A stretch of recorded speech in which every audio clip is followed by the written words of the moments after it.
केदारनाथ धाम के कपाट आज से शीतकालीन के लिए बंद। श्रद्धालुओं की भारी भीड़ उमड़ी। उत्तराखंड के पवित्र केदारनाथ धाम में आज से शीतकालीन बंदी की प्रक्रिया शुरू हो गई है। मंगलवार को भाई दूज के मौके पर सुबह लगभग 8:30 बजे मंदिर के कपाट अगले 6 महीने के लिए बंद कर दिए जाएंगे। इस अवसर पर धाम में भारी संख्या में श्रद्धालु पहुंचे, जो अंतिम अवसर पर बाबा केदारनाथ के दर्शन और पूजा अर्चना करने के लिए आए थे।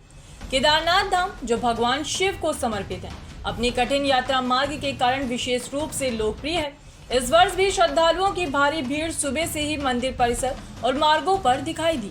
लोग बाबा केदारनाथ के दर्शन करके आशीर्वाद प्राप्त करना चाहते थे और इसी अंतिम अवसर को सुजोने के लिए लंबे समय से यात्रा की तैयारी कर रहे थे।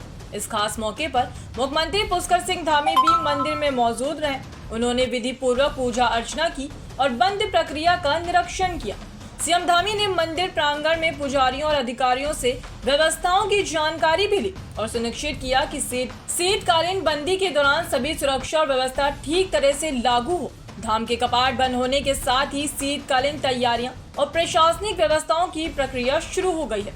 अब श्रद्धालु धाम में प्रत्यक्ष दर्शन नहीं कर पाएंगे, लेकिन प्रशासन ने ऑनलाइन और दूरस्थ पूजा अर्चना की सुविधा जारी रखने का प्रबंध किया है। सुरक्षा के मद्देनजर पर्वतीय मार्गों पर निगरानी बढ़ा दी गई है और यात्री सतर्क रहने की अपील की गई है। धार्मिक और सांस्कृतिक दृष्टि से यह अवसर विशेष महत्व रखता है। भाई दूज के दिन केदारनाथ धाम के कपाट बंद होने का मतलब है कि इस वर्ष के लिए यह अंतिम मौका था श्रद्धालुओं के लिए मंदिर में प्रत्यक्ष भक्ति और दर्शन का। लोग इस अवसर को यादगार बनाने के लिए सुबह से ही धाम पहुंचे, मंदिर के पावन वातावरण का अनुभव किया। इस वर्ष 4 धाम यात्रा में भारी संख्या में श्रद्धालुओं ने भाग लिया और अपने आध्यात्मिक अनुभव साझा किए। केदारनाथ धाम के कपाट बंद होने के बाद अब शीतकालीन यात्रा शुरू हो गई है।